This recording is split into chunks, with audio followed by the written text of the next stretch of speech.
এই সেই ভিডিও, হুমায়ুনের যে ভাইরাল ভিডিও তৃণমূল পোস্ট করেছে, আর এই ভিডিওর ধাক্কা হুমায়ুনের দল যে ইউপির সঙ্গে জোট ভাঙলো মিম। সংখ্যালঘুদের অপমানের প্রতিবাদে এই সিদ্ধান্ত এক্সপোস্টে জানালেন মিম প্রধান ওয়াইসি।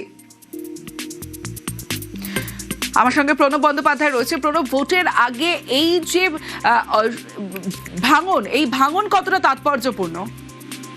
দেখো, ঠিক নির্বাচনের আগেই এই ধাক্কা যথেষ্টভাবে কিন্তু ধাক্কা দেবে হুমায়ুন কবিরের দল, আম জনতা পার্টির সকলকেই। কারণ হুমায়ুন কবির আগে কিন্তু দাবি করেছিলেন তার সঙ্গে সিপিএম, কংগ্রেস সহ একাধিক দল রয়েছে জোট করার জন্য, কিন্তু তারা কিন্তু কেউ এগিয়ে আসেনি।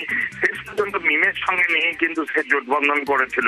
তারপরে গতকালকে যখন তার একটি ভিডিও প্রকাশ করে এবং তা ছড়িয়ে দেওয়া হয় এবং তার সঙ্গে বিজেপির যে আঘাত রয়েছে সেই তথ্য উঠে আসে, তারপরে কিন্তু গতকালকেই তিনি দাবি করেছিলেন এটা এআই দিয়ে করা হয়েছে। কেবলমাত্র তৃণমূল নেতৃত্ব যেহেতু তাকে পেরে উঠছে না, মুসলিম সমাজকে পেরে উঠছে, সেই কারণে কিন্তু এই ভিডিও মিথ্যা করে তার নামে ছড়িয়ে দেওয়া হয়েছে। তারপরে আজকে কিন্তু সকালবেলাতে তার ওয়াইসির সঙ্গে ইসলামপুর এবং রামপুরহাটে, বীরভূমে দুটো সভা করার কথা ছিল। তারপরে আজকে সকালেই কিন্তু যে মিম প্রধান ওয়াইসি তার এক্স হ্যান্ডেলে জানিয়ে দেয় যে তার সঙ্গে কোন রকম ভাবে জোট করা হচ্ছে না। সেক্ষেত্রে কিন্তু যথেষ্টভাবেই কিন্তু অস্বস্তির মধ্যে পড়েছেন হুমায়ুন। যদিও আজকে সকালবেলাতে তিনি জানিয়েছেন যে তাতে কোনো অসুবিধা নেই, তিনি একাই লড়তে পারেন এবং যেহেতু তিনি 200-র উপর সিট আসন দিয়েছেন একাই, সেই কারণে তিনি একাই সেই ক্ষমতা রাখেন। তবে রাজনৈতিক মহলে মনে করছে একটা বড় ধাক্কা, কারণ মুসলিম সমাজের ক্ষেত্রে যে মিমের কোনো অস্তিত্ব পশ্চিম বাংলায় আমি ব্যবহার করিনি। ওনারা যখন সিদ্ধান্ত নিয়েছে, আমি আজকে থেকে মিমকে নিয়ে কোনো কথা বলবো না, কোনো ক্ষতির আমি মানি না।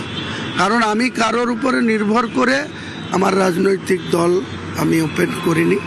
ওনাদেরকে চেয়েছিলাম, ওনারা এসেছিলেন, ওনারা কেন সেটাকে ভেঙেছেন সেটা ওনারাই ব্যাখ্যা করবেন, আমি এই ব্যাপারে কোনো বিস্তারিত ব্যাখ্যা করব। এই সেই ভিডিও, যে ভিডিও তৃণমূল পোস্ট করেছে। তৃণমূলকে হারাতে কার সঙ্গে সমঝোতা হুমায়ুন কবিরের? মুসলিম ভোট ভাগের চক্রান্ত ভিডিও প্রকাশ করে বিস্ফোরক অভিযোগ তৃণমূলের।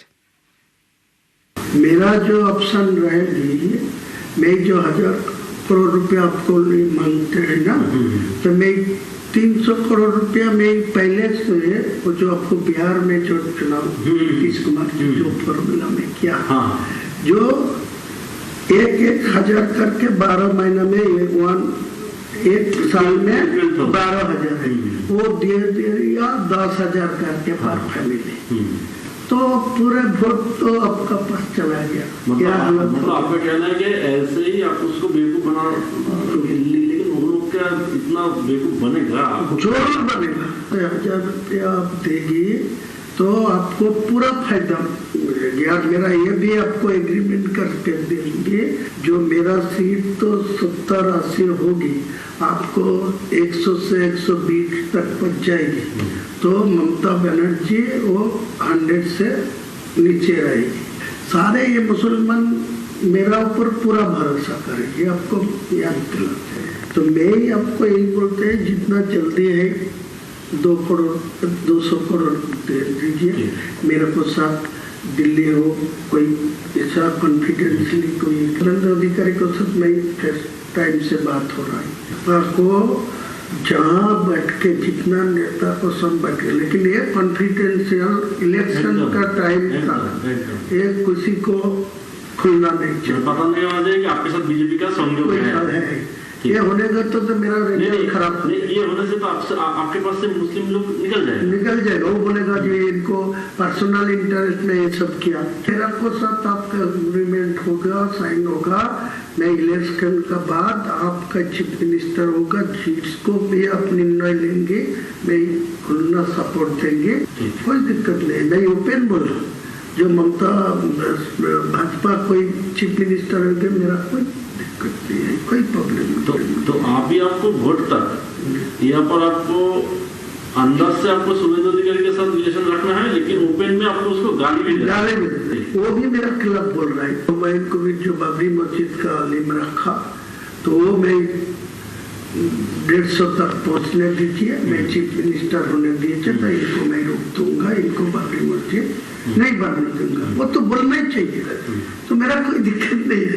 बेसिकली ना बहुत इनोसेंट होता है। हाँ, बहुत तो इसको बेवकूफ बनाना बहुत आसान बहुत आसानी है, और उसी सबको बोल रहा है। একটা মসজিদের নামে সে যে ভাবাবেগ তার সওদা করছে এবং 1000 কোটি টাকা চাইছে, 300 কোটি টাকা অ্যাডভান্স চাইছে। কেন? তার কারণ আমরা যারা মুসলমান সমাজের মানুষ, আমরা কি গরু ছাগল? আমরা কি বুদ্ধিহীন? আমরা কি এতই ধারাবাহিক যে এই রকম মানুষ আমাদের ধর্মীয় আবেগকে বিক্রি করে দেবে আর আমরা সেটাকে হজম করব? দেখার পরে বিজেপির হাতে মুসলমানের সম্মান বিক্রি করে দেওয়ার ষড়যন্ত্র করছে। আমি নিজে মুসলমান হয়ে সব ধর্মকে সম্মান করি এবং বলি সব ধর্মকে সম্মান করি, তাই নিজের ধর্মকে মানি এবং এই ধর্মকে বিক্রি যারা করবে তাদের ছাড়বো না। এই যে ভিডিও, এই ভিডিও এআই ভিডিও দাবি করেছেন হুমায়ুন কবির। প্রমাণ করুক না। 2018 25 জুন বিজেপিতে গিয়েছিলাম, 2019 17 নভেম্বর ছেড়ে দিয়ে চলে এসেছিলাম।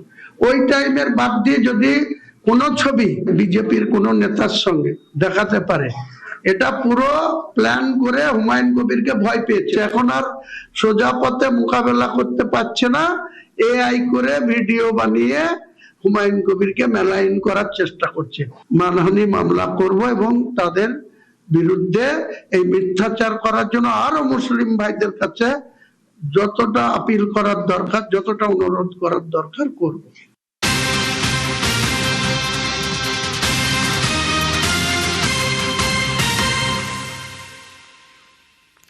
তৃণমূল এই ভিডিও যখন প্রকাশ করছে তখন হুমায়ুন কবির দাবি করেছিলেন কি এটা এআই ভিডিও। ভাইরাল ভিডিও সামনে আসতে একের পর এক তথ্য, কারণ পরপর তথ্য খাড়া হুমায়ুন কবির। এআই ভিডিও তথ্যের পর এবার তারিখ নিয়ে প্রশ্ন হুমায়ুনের। 19 ডিসেম্বরের ভিডিও হলে আগে কেন প্রকাশ নয়? একাধিক প্রশ্ন উঠে আসছে।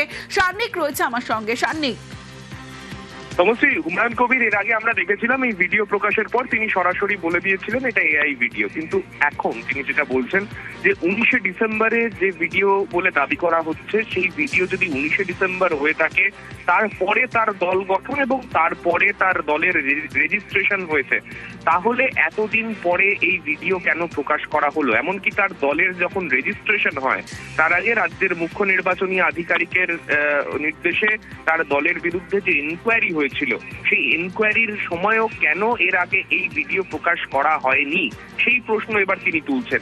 যদিও এই ভিডিও আদতে সত্যি কিনা, যে কথা তিনি বলেছিলেন পুরনো হলেও সেই কথা তিনি বলেছিলেন কিনা সেই প্রশ্নের উত্তরে তিনি কিন্তু বলছেন যে এই বিষয় নিয়ে তার ভাবনা চিন্তার এখন সময় নেই, তিনি এই নিয়ে কোনো উত্তর দিতে চান না।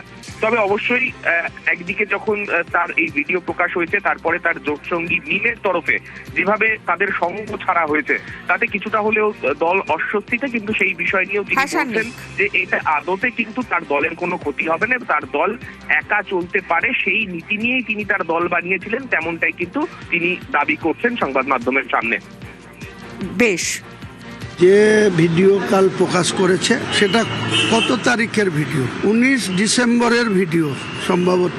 আমি দল খুলেছি 22 ডিসেম্বর, দলের রেজিস্ট্রেশন 31 ডিসেম্বর 2025, দলের সিম্বল কবে অ্যালট হয়েছে? 24 মার্চ 2026। 30 তারিখ থেকে মনোনয়ন হয়েছে। 31 তারিখে যখন ইলেকশন কমিশনে আমার দল রেজিস্ট্রেশন হলো, রাজ্যের চিফ ইলেকশন অফিসারের মাধ্যমে আমার দলের ভেরিফিকেশন হয়েছিল, একবার ছাড়া দুবার। তাহলে আমার বিরুদ্ধে তো তখনই প্রকাশ করে এসব নিয়ে। এই চ্যানেলটা 8 তারিখে খুলেছে আর এই একটাই ভিডিও পোস্ট হয়েছে, তাহলে কেউ জানলো না, শুধু এই জানলো।